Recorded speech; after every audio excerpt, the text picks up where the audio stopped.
Kalau kamu bermakrifat, kamu akan ahli ilmu syariat. Kalau kamu bermakrifat, kamu akan contoh Nabi Muhammad SAW. Makrifat itu artinya menjalankan syariat. Tanpa syariat tak akan pernah dapat makrifat. Maka semua makrifat yang enggak sesuai syariat, maka dia adalah sesat. Ya tawarai ma'rifatullah ngeten. Di Quran kan sering ada kata subhanahu wa ta'ala amma yaquluna uluwang kabira. Rungono tenan ya. Allah itu kan zat yang tidak tersentuh dan tidak terlihat. Ya setidaknya di dunia ini Allah kan zat yang tidak tersentuh, tidak terlihat. Resikonya adalah orang menerangkan Allah itu dengan khayalnya. Dengan apa? Sehingga Allah disifati macam-macam. Ada yang mengatakan Allah itu 3, Trinitas. Ada yang mengatakan Allah punya anak. Ada yang mengatakan Allah itu logos. Logos itu pemikiran. Jika Allah itu tidak zat. Berhubung Allah logos bersemayam dengan Isa, dengan Yesus. Makanya ada lahud, ada nasud. Ada Kristen Trinitas, ada Kristen Wahdatil Wujud. Macam-macam. Nah ulama itu disuruh menetapkan Allah sesuai sifat yang Allah di situ. Maksudnya sesuai sifat yang benar-benar sifatnya Allah Subhanahu wa ta'ala. Dan itu tidak gampang.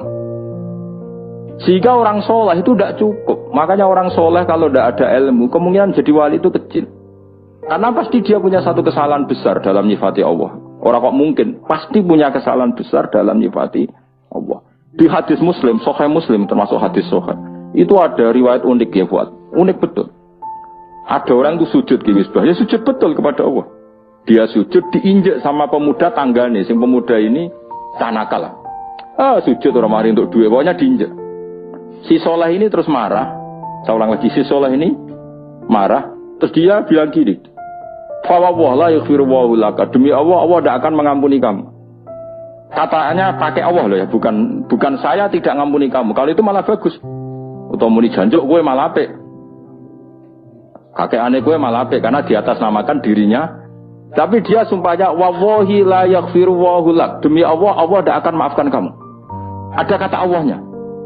Saat itu juga Nabi di zaman itu, saya ulang lagi, Nabi di zaman itu memberi wahyu ke Nabi itu, Allah memberi wahyu ke Nabi itu, qul li hadzal fata al abid manggalladzi ta'alla alayya alla aghfiru dzunuba. Manggalladzi ta'alla alayya. Kata Allah, Allah tersinggung. Katakan ke pemuda yang ahli abid itu, bagaimana mungkin dia mencatut nama saya hanya dengan status saya tidak bisa maafkan seseorang? Tidak bisa. Yang nginjek dia saya maafkan dan dia ibadahnya tak lebur, tak kosongkan, tak hapus.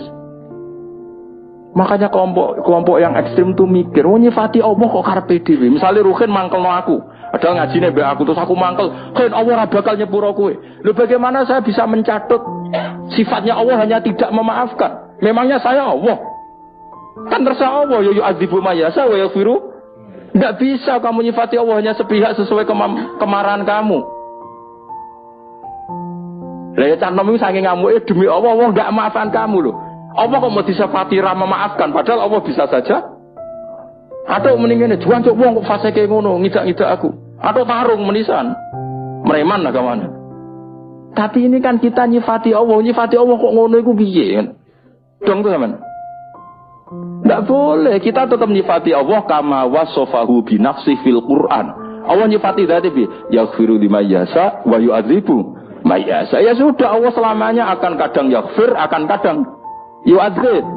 Dong ya. Gak bisa kamu benci seseorang terus Allah mesti nyiksa dia, gak bisa. Paham ya? Lah itu artinya apa? Sing diarani ma'rifatullah, kamu nyifati Allah sebagaimana sifat yang semestinya. Nah supaya aman gimana ya? Nasifullah bima wasofa bihi nafsah fi kitabihil karim. Kita nyifati Allah sebagaimana Allah mensifati dirinya di Quran. Sering dengar ya istilah syariat, tarekat, hakikat, ma'rifat. Apa beda hakikat sama ma'rifat, Pak? Sering dengar kan? Dia barangnya sama tapi beda. Ibarat gunung tuh begini.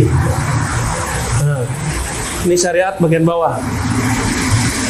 Ada puncak nggak kalau nggak ada kakinya? Ada puncak nggak ada lerengnya? Ada puncak nggak kalau nggak ada punggung? Nggak ada bahunya? Nggak ada. Ma'rifat itu adalah al-haqa'iq al-kulliyah bahasa Arabnya. Apa arti al-haqaiq al-kulliyah?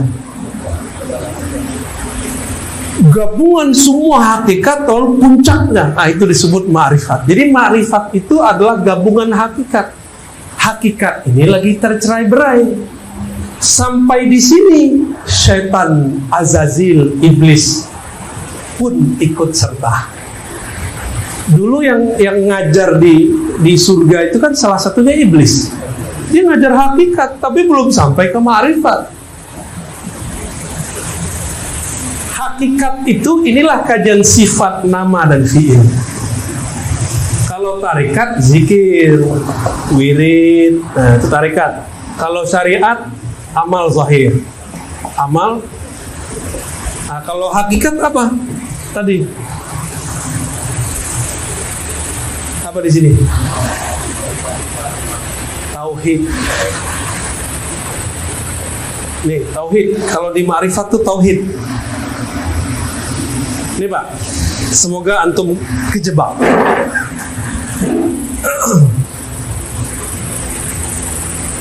Iblis itu dari ciptaan Allah nggak? Ya. Iblis itu membangkang, tidak sujud kepada Adam karena memandang sujud kepada Adam itu syirik. Gimana?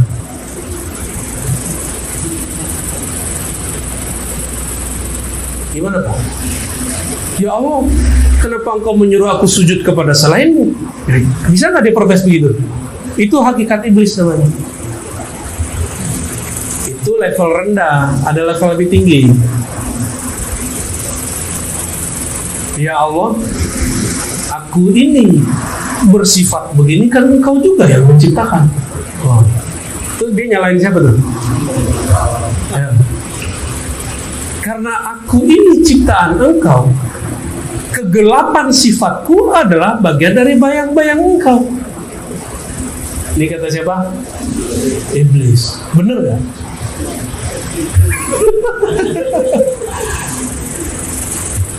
Bisa benar, bisa enggak. Yang diomongkan oleh ahli hakikat itu pasti benar.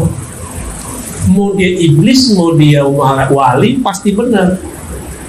Bedanya nanti dia jadi waliullah atau jadi wali setan, itu aja. Sama-sama wali Pak, ngomong hakikatnya sama, teorinya sama. Nanti ujungnya apa? Kalau aku ini, empat anasir tubuhku ini adalah nama dan sifat Allah. Qalbuku adalah asma Allah. Ruhku adalah zat Allah. Oh, gawat itu Pak. Berarti aku ini Allah dong. Begitu mereka terjebak. Maka berbicaralah salah seorang mereka dulu. Sampailah kabar itu ke Madinah. Dibawa oleh Syekh Abdul Rauf. Dilaporkan kepada imam, murid dari Imam Kusyasi. Imam Kusyasi sudah wafat. Muridnya, khalifahnya namanya Imam Al-Qurani, Ibrahim Al-Qurani. Itu ahli hadis juga Pak. Laporan yang sampai ke beliau ditulis di Tanbihul Masyi. Wujuduna wujudullah. Wujud kami ini wujud. Kenapa? Nah, ini akibat ngaji diri nggak pakai guru. Dibaca di lebaran teks. Darah itu, air di tubuh adalah sifat hayat. Wah, begitu Pak. Tulang itu sifat nama qayyum. Macam-macam teorinya, kulit apa, daging apa, udah sampai begitu. Berarti tiada dalam diriku kecuali hanya Allah. Kalau begitu, wujudi wujuduhu, wujudku wujud Allah. Ilmu agama yang fardu ain mulai balik berakal dituntut ma'rifatullah.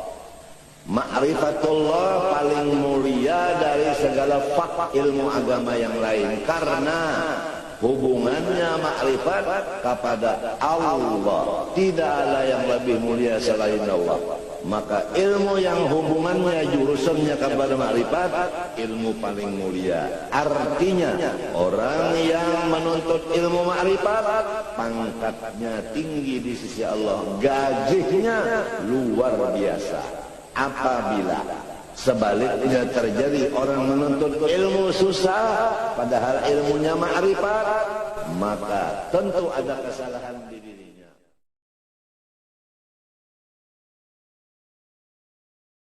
Berdasarkan ilmu daripada guru kita tadi, maka kita diberi Tuhan upahan, yaitu ilmu ma'rifat atau ilmu hakikat. Maka apabila seseorang membuka ilmu hakikat dengan lidahnya atau tulisan di buku, maka orang itu kafir. Karena bahwa ilmu hakikat ini kada boleh dibaca dan kada boleh ditulis. Membaca dan menulis ilmu hakikat dan ma'rifat itu hukumnya kafir. Karena dalam kata-kata mereka, ifsya'u sirril rubiyah kufurun indahum, bermula terhadap orang-orang aulia menyatakan bahwasanya membuka ilmu rahasia itu kafir. Jadi tidak ada nabi, dan tidak ada sahabat yang membuka ilmu hakikat. Tetapi yang dilajarkan itu modal dari ilmu hakikat itu, yaitu ilmu syariat yang disebut ilmu muamalah, ilmu ibadah. Dari liya'budun dapat ya'rifun, dari wattaqullah dapat wa yu'allimukumullah, dari amila lima alima dapat warratahullah ilma ma lam ya'lam. Jadi kalau orang yang memberanikan diri menyatakan ilmu hakikat dan ma'rifat dengan lidah atau dengan tulisan, maka orang itu adalah sesat.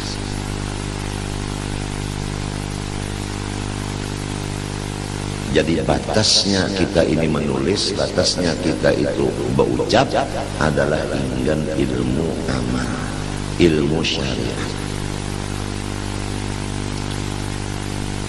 Mudah-mudahan kita sekeluargaan diberi Allah Ta'ala modal daripada ilmu hakikat. Jangan kita itu mengambil ilmu hakikat dengan memaham sendiri. Tidak bisa dipaham sendiri. Itu adalah hadiah dari Allah bagi orang-orang yang berusaha. Berusahanya itu yaitu mengamalkan ibadah nang wajib dan nang sunat dengan ikhlas. Dan ada kawa ibadah nang sunat nang wajib, ada kawa ikhlas, kecuali belajar dulu lawan guru nang kaya apa ibadah itu nang wajib, nang kaya apa nang sunat, nang kaya apa ikhlas. Nah, oleh sebab itu kita jangan jauh daripada guru nang melajari ibadah itu. Lamun gurunya kada melajari ibadah, nang dilajarkannya langsung ma'rifat, langsung nang dilajarkannya hakikat, kada usah. Jadi kajian begitu udah ketinggalan, tahu? Jadi kajian Nur Muhammad itu sudah banyak menyimpang. Bahkan ada yang bertanya, apakah sifat Allah berjisim? Ya salah. Mana ada sifat Allah berjisim? Banyak pertanyaan-pertanyaan muncul. Itu pertanyaan iblisiyah. Gak usah bertanya yang gak penting. Kajian Nur Muhammad itu bukan mempersulit orang mengenal Allah, justru mempermudah orang kenal. Udah jelas Nur Muhammad kok masih disebut sifat. Kalaupun iya asma, Allahu nurus samawati wal ardh. Nur itu nama daripada nama-nama Allah. Ya. Kalau sifat lain-lain. Sifat Allah dicipta atau tidak dicipta? Tuh, pusing kan? Tuh, kalau ngaji nggak benar, kok banyak pertanyaan. Siapa aku? Mana aku? Siapa Nur Muhammad? Ngapain tanya-tanya begitu? Ngapain ngaji mempersulit diri? Ngaji itu mempermudah. Maka saya kasih ringkasan. Ahad Ahmad Muhammad Al-Mahdi, itu ringkasannya. Jangan dibelok-belokin ke sifat, jangan belok-belokin kemana. Ya, itu udah ketinggalan ngaji begitu. Di kitab-kitab lama aja nggak ditulis begitu. Dan ma'rifatullah diturunkan bertahap ke kolbu para wali. Jadi tidak ada urusannya Nur Muhammad sifat. Apa itu pertanyaan-pertanyaan begitu? Saya udah bosan dengar pertanyaan begitu. Ke depan tidak ada lagi pertanyaan apakah sifat Allah berjisim, apakah Nur Muhammad sifat Allah? Nggak ada lagi pertanyaan begitu. Ya, yang benar Nur Muhammad itu di dalamnya ada tajalli sifat Allah, baru benar. Tajalli, tahu tajalli nggak? Tuh, Bang Jali tahu ya? Yaudahlah, itu ngaji sendiri aja ntar. Beda tajalli sifat dengan sifat. Pusing kan? Itu ilmunya Abah Guru Sekukul itu. Beliau sudah merumuskan, ini dipersulit lagi. Ya, udah dirumuskan pelan-pelan oleh beliau, dipersulit lagi oleh orang yang mahkomnya nggak nyampe. Emang kalau nggak usul mempersulit kajian. Dia kira dia dua ma'rifat, ternyata malah mempersulit orang ma'rifat. Ya, jadi cukup pembahasan begitu. Ya, jangan ada lagi pertanyaan-pertanyaan yang disebut di Quran. La tas'alu an asya. Jangan kamu tanya mengenai sesuatu. Jika tubdalakum, jika diganti itu tasukum, akan mempersulit kamu. Ya, itu nggak nambah ma'rifat antum kok. Ma'rifat itu mengenal asal usul, bukan menjadi Tuhan. Di dalam diri ada Nur Muhammad. Nur Muhammad sifat Allah, aku sifat Allah. Ya salam, kapan ente jadi sifat Allah? Gak pantas tempat buang itu, tempat buang tai itu jadi sifat Allah. Gak pantas. Ya, jadi kita ngaji ma'rifat jangan ala tariqatul iblis. Ala tariqati iblisiyah jangan. Ala tariqati al-Muhammadi. Assalamualaikum warahmatullahi wabarakatuh. Asyhadu an la ilaha illallah wa asyhadu anna Muhammadar Rasulullah. Allahumma shalli ala Sayyidina Muhammad wa ala ali Sayyidina Muhammad. Rabbi shrah li sadri wa yassir li amri wahlul 'uqdatam min lisani yafqahu qawli. Amin. Assalamualaikum wahai sahabat. Waalaikumsalam Mbak Kalim. Itu bagaimana maksudnya Mbak Kalim? Kalau sudah menuhankan dirinya itu sudah hilang dan yang ada hanya Allah, sudah tidak menuhankan dirinya, semua sudah terlihat dengan nyata. Itu maksudnya nyatanya itu nyata bagaimana? Alhamdulillahirabbil alamin. Selama ini memang kita sudah ma'rifat. Akan tetapi ma'rifatnya kita selama ini adalah merasa diri kita sebagai Tuhan. Apa maksudnya? Seluruh sifat-sifat Allah kita akui sebagai sifat diri manusia kita. Itulah yang dimaksud ma'rifat diri kita selama ini. Ma'rifat kita tersesat, bukan ma'rifat yang sesungguhnya. Yang dimaksud ma'rifat diri manusia itu sendiri adalah ketika kita sudah menyadari bahwa sebenarnya diri ini adalah tiada. Diri manusianya yang tiada, ciptaannya lah yang tiada. Maka tetapkanlah, maka nyatakanlah di hati kita ketiadaan kita. Coba nyatakan di hati kita ketiadaan kita. Kosongkan, tiadakan kuasa, tiadakan wujud, tiadakan kuasa kita di hati kita. Coba lakukan 1 menit saja. Nyatakan ketiadaan kita. Coba Kang Mas. Bila kita sudah bisa menyatakan di dalam hati kita ini ketiadaan wujud diri manusia kita, maka disitulah alam fana, alam kehancuran, alam kiamat, hancur leburnya aku diri manusianya, hancur leburnya wujud diri manusianya, hancur leburlah hidup manusianya, hancur leburlah kuasa diri manusianya, hancur leburlah kehendak daya upaya dan ikhtiar manusianya, hancur leburlah seluruh kekuatan manusianya, panahkan di dalamnya. Itulah hakikat kiamat. Sudah diceritakan di babakan syariat.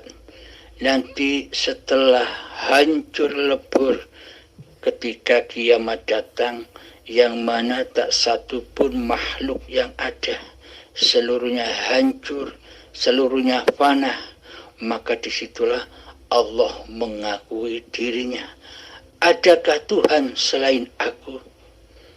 Nah, maka aplikasikan di hati kita, kiamatkanlah hati kita, kiamatkanlah wujud diri manusia kita setelah kita nyatakan semua kehancuran apa-apa yang kita akui sebagai milik kita selama ini. Ketika sudah kosong, ketika sudah fana, maka di situ hidup ini akan ngaku. Adakah Tuhan selain aku? Tanpa adanya Allah, akankah ada alam semesta ini? Dengan adanya Allah lah terciptalah alam semesta ini, termasuk badan-badanmu. Jadi yang kau saksikan, yang kau dengar selama ini adalah diriku sendiri yang mendalangi seluruh pergerakan apa keadaan yang Anda alami selama ini. Karena selama ini Andalah yang wujud, sedang Allah gaib, maka semuanya hanya angan-angan Anda belaka. Maka ketika kita manusianya sudah kita kiamatkan, maka sudah tak ada apa-apa lagi selain hayatullah. Dengan hayatlah maka terciptalah segala alam semesta ini. Maka dengan hiduplah kita, badan kita ini terlahir. Maka dengan hiduplah kita, mata ini bisa menyaksikan apa-apa dan siapa-siapa. Jadi kembalikanlah kepada hidup apa-apa dan siapa-siapa yang kita saksikan di luar diri kita. Jadi setelah kiamat adalah hari kemudian. Apa yang dimaksud hari kemudian itu? Hari kemudian itu yang ada hanya Allah. Manusianya sudah gaib, gantian. Maka dari itu ketika nyata wujud nyatanya Allah dan ketika fana gaib nyatanya manusia, maka disitulah tempatnya amal soleh. Bila manusia sudah menyadari hakikat diri sejatinya dan hakikat Tuhannya, maka apa yang tergerakkan di hatinya, apa yang ditindak tandui oleh badannya, seluruhnya adalah amal soleh. Maksudnya amal soleh itu adalah tiada yang mentuhani seluruh pergerakan badan ini kecuali Allah. Itulah yang dimaksud amal soleh. Amal yang lillahi ta'ala, yakni af'alullah. Itulah yang dimaksud nyatalah Allah bagi hamba-hambanya. Nggih, matur nuwun Mbak Kalim wejangannya. Berarti yang selama ini sering diceritakan orang kiamat-kiamat kubro itu sebenarnya ya tidak ada Mbak Kalim ya. Berarti kiamat yang dimaksud itu adalah hancurnya diri, keaguan itu, dan yang ada hanya Allah. manusianya, jasadnya jadi goib. Akhirnya Allah berdiri mencari, manakah Tuhan selain aku, manakah Fir'aun, manakah Namrud dan sebagainya. Ngoten Mbak Kalim nggih. Berarti dunia ini nanti seperti ini aja Mbak Kalim nggih. Untuk babakan syariatnya kiamat, kita sudah makmum kepada Sang Pencipta.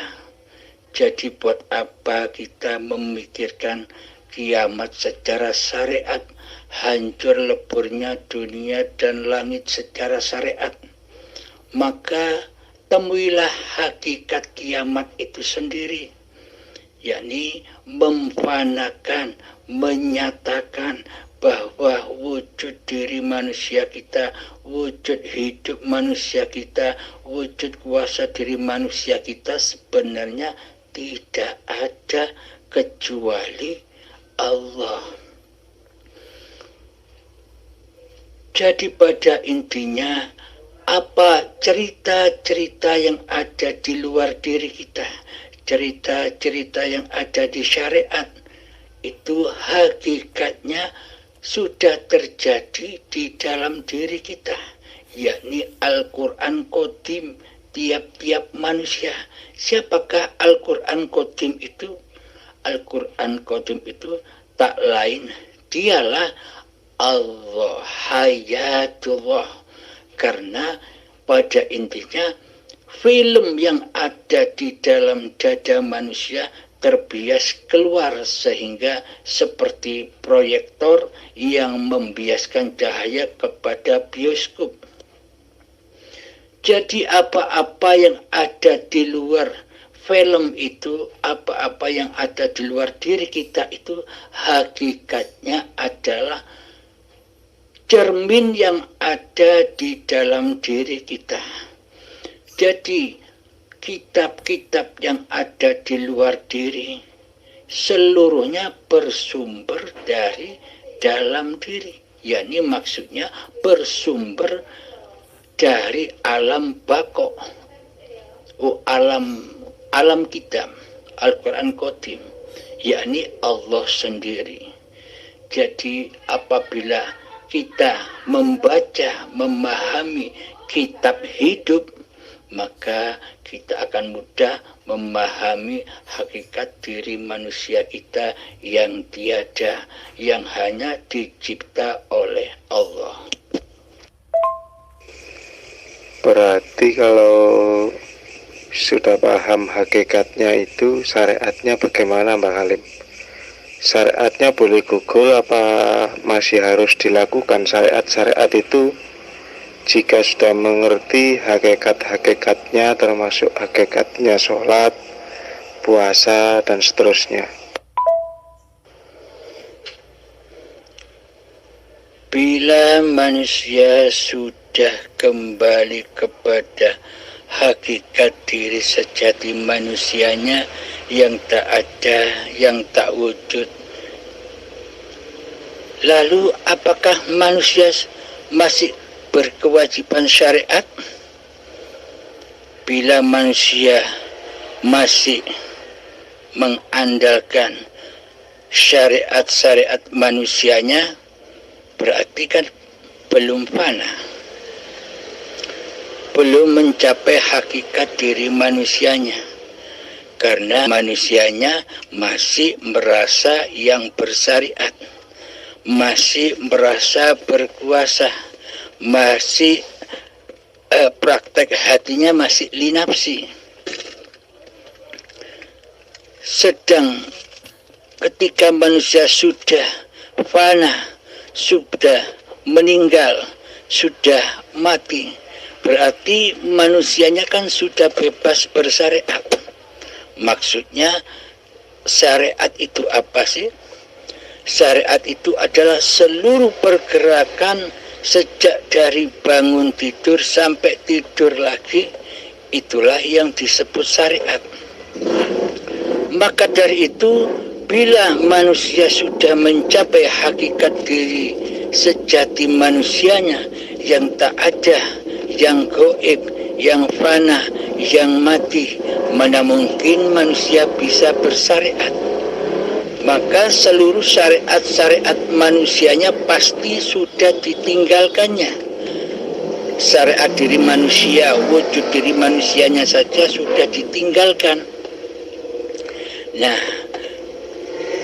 maksudnya ketika manusia itu sudah menyadari bahwa dirinya ada yang mentuhani, ada yang menghidupi, maka seluruh syariat-syariat yang ada sudah tidak diakui sebagai syariat manusianya.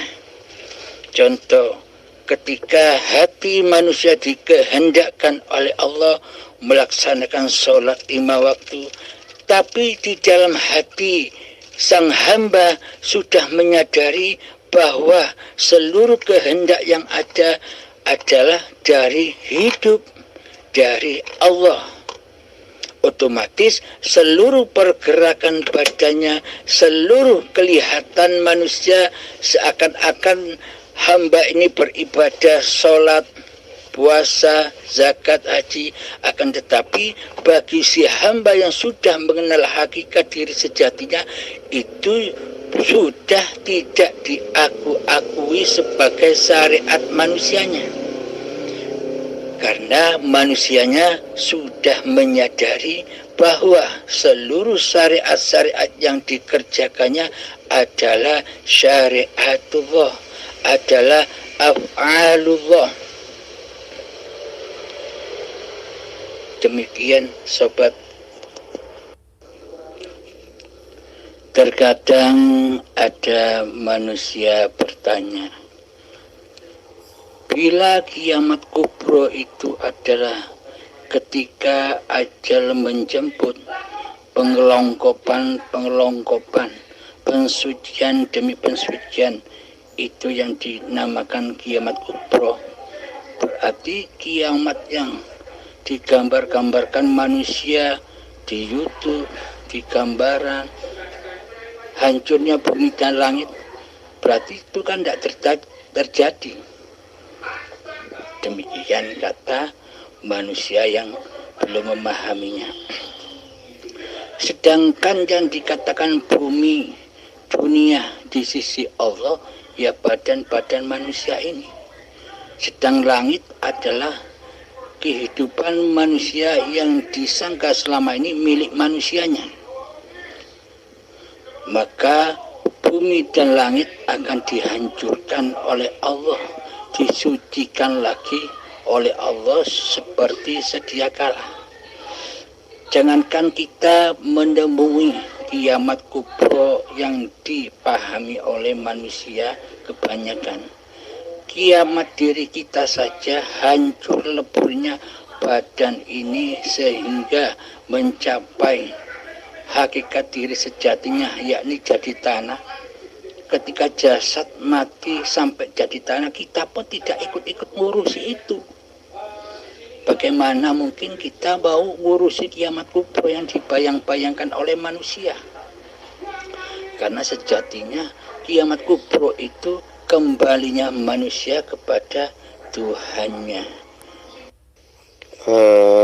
Niku bagaimana Mbah orang-orang yang katanya kelas wali ya, bisa weruh sadurunge winarah, itu bagaimana Mbah? Apa itu kelebihan yang diberi oleh Allah sehingga Allah menunjukkan rahasia-rahasia atau bagaimana Mbah? Wali atau orang makrifat, kebanyakan selama ini kita memandang bukan kepada hidupnya sebagai al-wali. Selama ini kita memandang badan-badan manusianya yang berderajat sebagai wali atau orang makrifat. Kebanyakan manusia menilai orang makrifat itu orang yang sakti, mandraguna. Orang wali itu dipahami oleh kebanyakan orang harus punya kelebihan. Itu anggapan manusia umum. Akan tetapi bagi sang wali, bagi manusia yang sudah fana kedirian kewujudan diri manusianya, bagaimana mungkin manusia itu bisa sakti?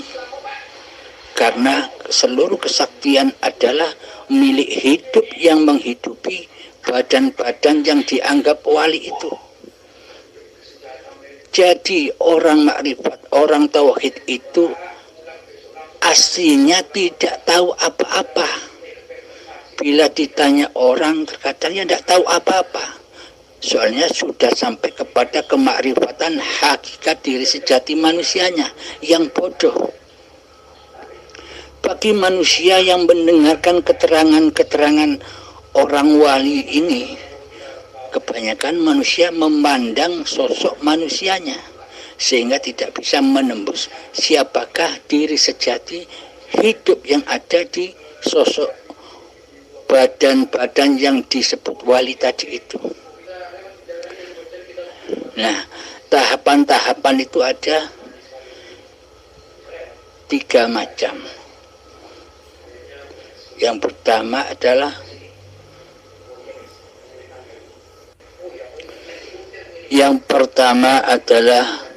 muhadoroh.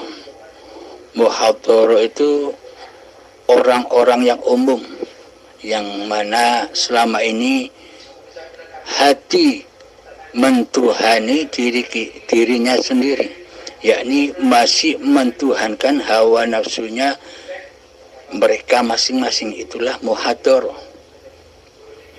Mukasyafah atau karomah. Yang kedua mukasyafah atau karomah. Mukasyafah itu terbukanya hijab kegoiban makhluknya.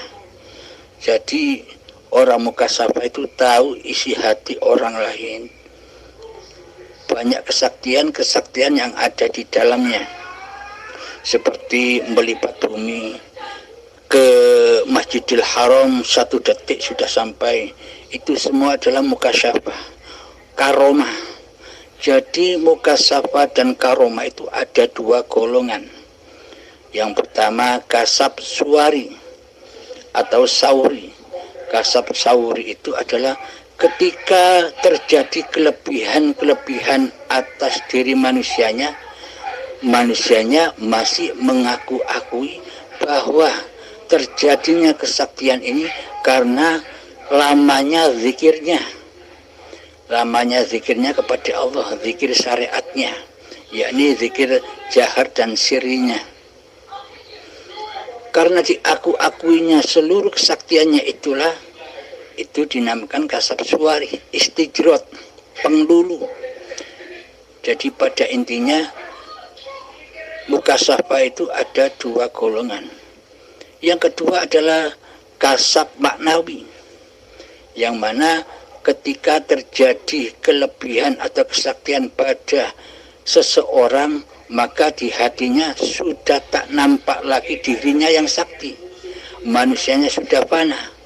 Oh, semua ini kesaktian ini hanyalah kesaktian hidup, kesaktian Allah. Inilah kasab yang kedua, golongan yang kasab maknawi. Inilah kasab yang selamat.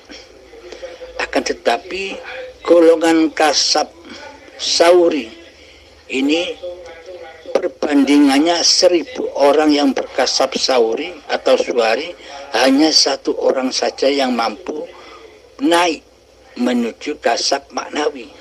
Karena saking sulitnya melepaskan kasab-kasab atau karoma-karoma yang sauri itu. Karena sangat enjoynya, dengan kebanggaannya, merasa dirinya yang merasa bisa dan sakti, mandraguna. Kemudian tingkatannya ketiga adalah musyahadah. Ketika sudah kasab maknawi, maka bertemulah dengan alam musyahadah. Musyahadah penyaksian kepada Allah.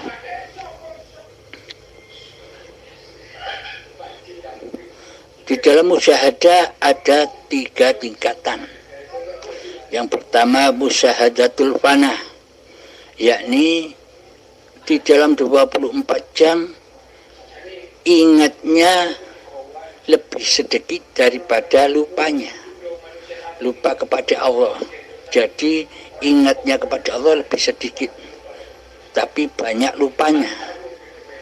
Perlu diketahui di sini, ingat kepada Allah itu bukan ingat-ingat seperti yang di syariat, ingat namanya, nyebut namanya. Yang dimaksud ingat di sini adalah ingat bahwa hidup ini Allah, ingat bahwa diri manusiaku ini tak ada gaib. Itu yang dimaksud ingat, itu yang dimaksud zikir kepada Allah.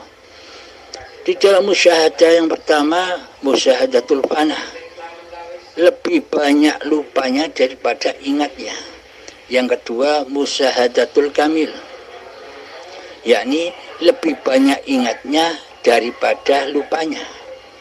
Dan yang ketiga adalah musyahadatul baqo, yakni ingat terus menerus di dalam 24 jam sampai ajal menjemput, ia selalu mengingat kepada Allah, selalu memandang wajah Allah di dalam seluruh apa yang dilihat, apa yang didengar, dan apa yang dirasakan, seluruhnya adalah wajhullah.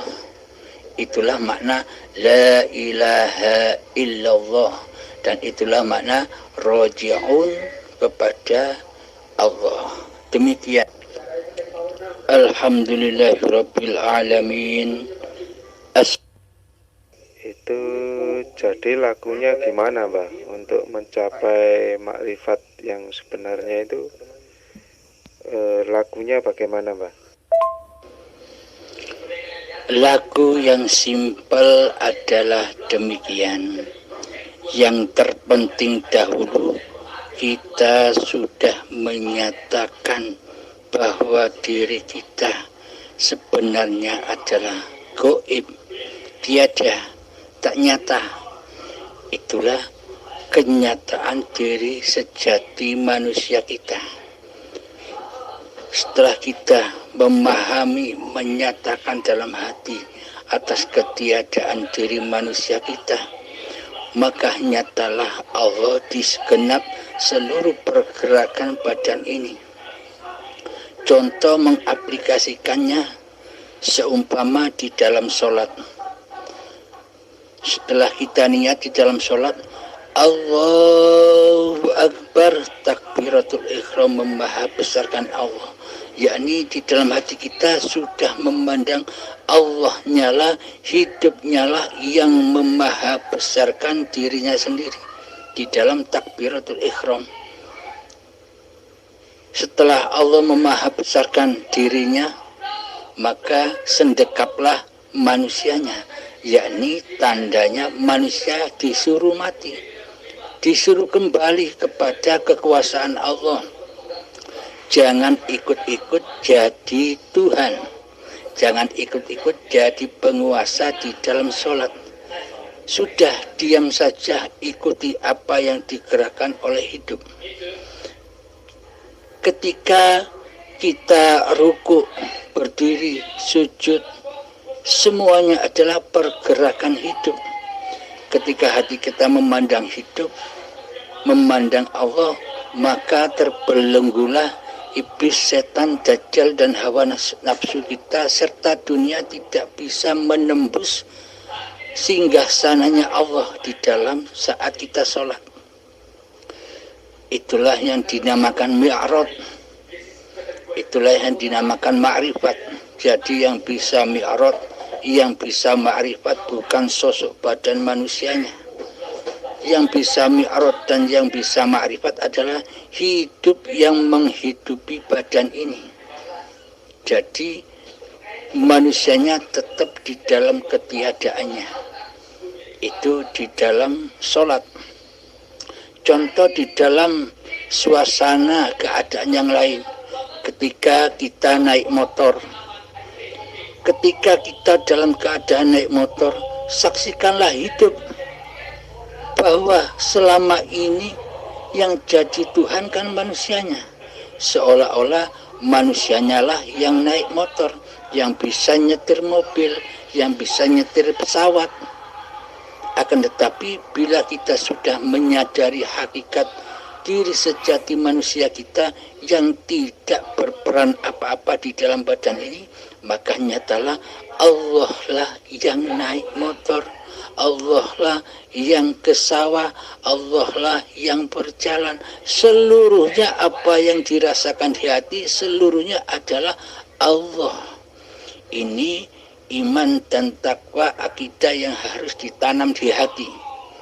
Jangan sampai keluar dari hati. Karena bila sampai keluar dari hati, maka tak satupun orang yang mempercayainya.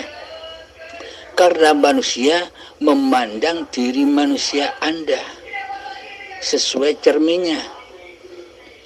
Beda dengan Anda yang sudah sampai kepada makom hakikat diri sejati manusianya. Bagaimana mungkin kita bisa menilai orang lain, menilai kebaikan atau keburukan orang lain, sedangkan diri kita sudah tak ada. Maka yang ada hanya Allah di dalam kebaikan orang lain dan keburukan orang lain itu adalah semuanya adalah hidup, adalah Allah sendiri. Coba pahami, coba resapi. Tanpa adanya hidup, apakah Anda mampu memandang orang yang taat dan memandang orang yang berbuat maksiat? Adanya ketaatan manusia lain di luar diri kita, adanya kemaksiatan orang lain di luar diri kita, kan adanya Anda, adanya kewujudan hidup itu sendiri. Tanpa adanya hidup, seluruhnya takkan ada. Dengan adanya hidup, semuanya ada. Jadi seluruh apa yang tergelar di dunia ini adalah Allah sendiri. Begitulah makrifat yang putus. Maksudnya makrifat putus itu adalah sudah putus dari makrifat manusianya. Karena selama ini pandangan manusia yang disebut orang wali atau makrifat itu jujuk memandang badan-badan manusianya. Sehingga badan-badan wali, sehingga badan-badan orang yang bertauhid, para waliullah itu dikunjungi makam-makamnya karena ingin berkahnya. Karena selama ini kita hanya memandang sosok yang bermakrifat itu adalah badan-badan manusianya. Padahal makrifat ada di dalam diri masing-masing manusia. Kita berlomba-lomba berziarah ke makam para wali-wali, sedangkan makam diri manusia kita tidak pernah kita sambangi selama ini, sehingga selalu tersesat jalannya pada jalan fisabilillah, di jalan Allah. Karena selama ini yang dituju oleh manusia adalah dunia, yakni kesenangan dunia. Demikian sahabat. Assalamualaikum warahmatullahi wabarakatuh. Waalaikumsalam warahmatullahi wabarakatuh. Mbak Kalim.